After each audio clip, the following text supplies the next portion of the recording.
Hi, and welcome to the Ruby Tuesday. My name is Ruben, and this is Ethan. And Kay. Hi.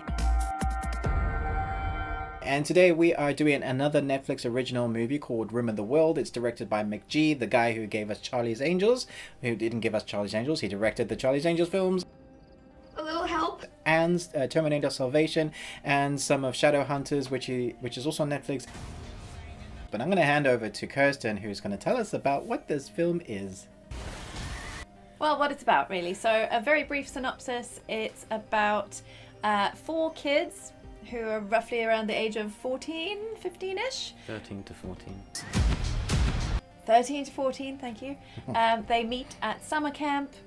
They've come from very diverse backgrounds, and basically they go on an adventure to save the world from an alien invasion.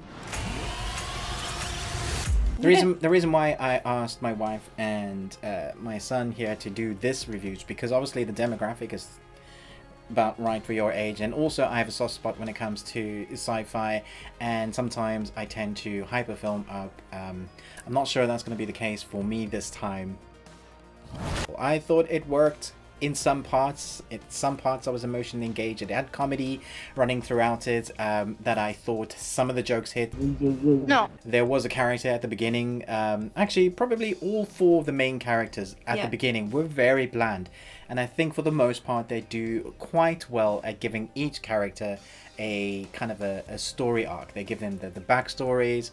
And by the end of the film, I thought they were quite likable. Not all 4. I didn't really like all 4 of the characters, but I thought by the end for me, I was like, yeah, okay.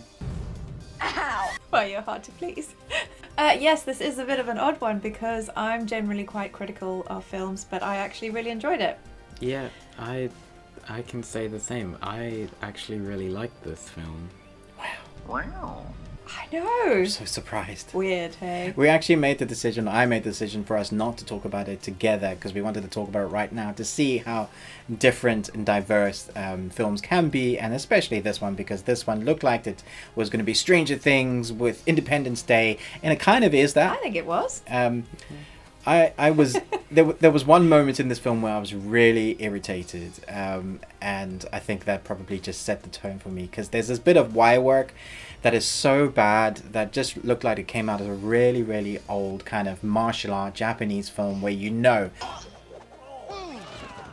that the guy's on wire work. And it's this explosion. I think this is your guys' fault, because ever since we know now how explosions work and they don't force you backwards. And we watched Mythbusters. And if you do get forced like that, if there's a force strong enough, an explosion strong enough to force you back like they do go flying through the sky, then you have internal bleeding and you're gonna die, because the sound and shock waves that ripple through your all your body parts.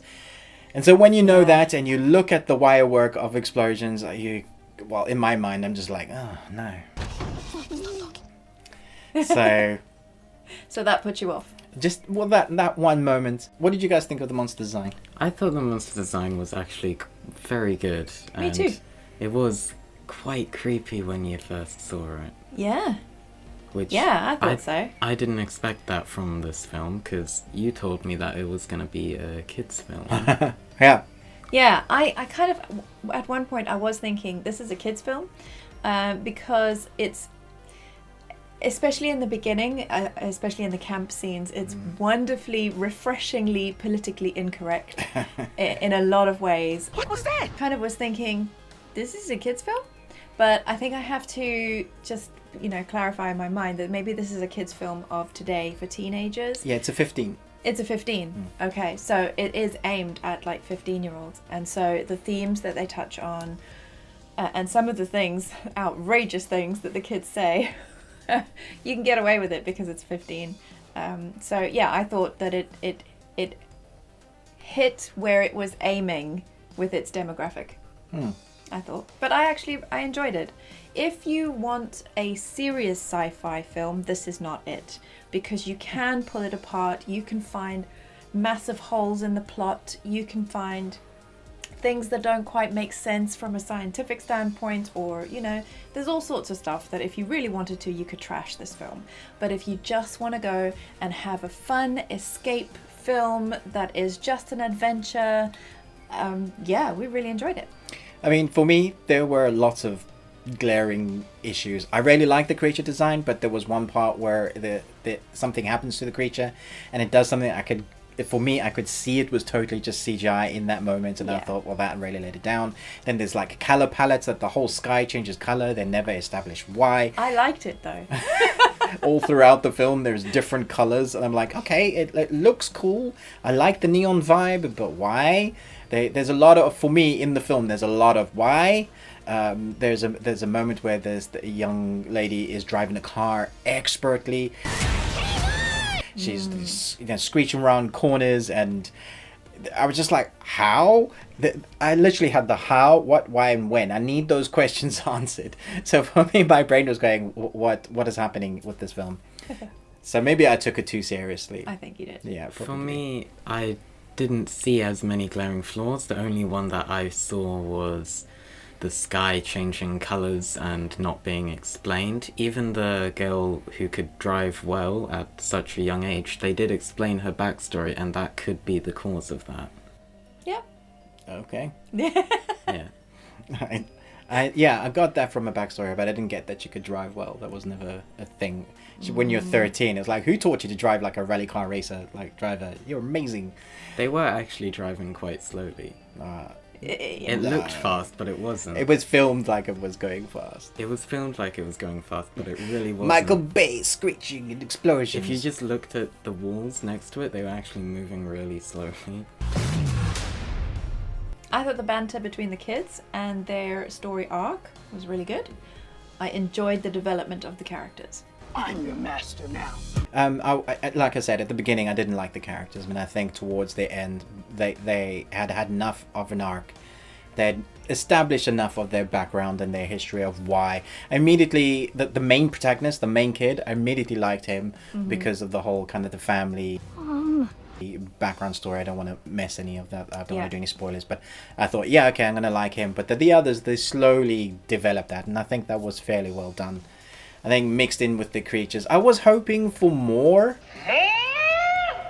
I think that from the sci-fi element, from what I saw from the trailer, and I think you guys didn't, I was expecting more of the creature designs and stuff. And I think that's probably down to budget, probably. But again, that's another reason not to watch trailers. Just go watch the film. Don't know anything about it. There are no expectations. You generally enjoy it more. Yeah. Because trailers can ruin it. They can show you all the best bits and give you a false expectation of what the film is going to be like. It's true. I think that it's a fun film that you can sit and have bags of sweets and popcorn with, which we did. Yeah. And if you aren't too analytical, which I am these days, very analytical when it comes to films, you can just allow the kind of the silliness of the sci-fi. It has a dog! It's just a fun kids sci-fi film. If you don't take it too seriously and you think of it a bit like Stranger Things and Independence Day, It's Independence Day. with a bit of funny, witty dialogue, then you probably really enjoy this. If you're a bit like me and take things too seriously, then you probably will rip it to shreds. What did you think, Ethan? I think overall it was actually a great film, but it was interesting to see because they did kind of have a lot of stereotypes in it. Yes, they did. That's true. Like you said, it was very politically incorrect. Yeah. But then there were still some things that I completely agreed with that I'd never seen before in films. Yeah, that's interesting. For example, the kids were taking themselves seriously. They weren't actually like just there to be bossed around by everyone else. Oh, so that appealed to you then, the way they did that? Yeah. Oh, I like that then. But they weren't hostile either, so it was good. Yeah, that is good. So overall, what would you give this film, Ruben? Come back to me. Okay, so this is not a perfect film, but it is definitely fun. It's enjoyable to watch with your family. Was there any swearing? Yes. There was, but it wasn't like in your face, make you feel embarrassed swearing, because I didn't really notice it, and I'm quite sensitive to these things. So I am going to give it a B+. Right, so like I said, it's overall a great film and did appeal to me. So I'm gonna give it barely scraping an A-. Hey. So I analyzed this film and thought that it had glaring issues, and I liked the characters, but there were some things that I just couldn't get past. That I'm going to give this a C+. Whew, that's tough. That's how I feel, man. Oh, I'm sorry you feel that way. Just give me Stranger Things season 3. I'll be happy. Yeah, it's Thank too you for dark. watching this review, and I hope you enjoyed it and found it a little bit informative. We try not to give any spoilers away in our review so that you can enjoy it for yourself. So here are 3 different perspectives, so you can really see how diverse it is when watching a film, even with a family that kind of tends to watch films together. So let us know in the comments below. Do like, subscribe. It does help my channel when I get comments and stuff, but particularly the like, that really does help get past the YouTube analytics system. So I do appreciate that, and share it if you like it as well. But most of all, until next time, remember, Live long and Tuesday. Let's hope it's still recording. I hope so.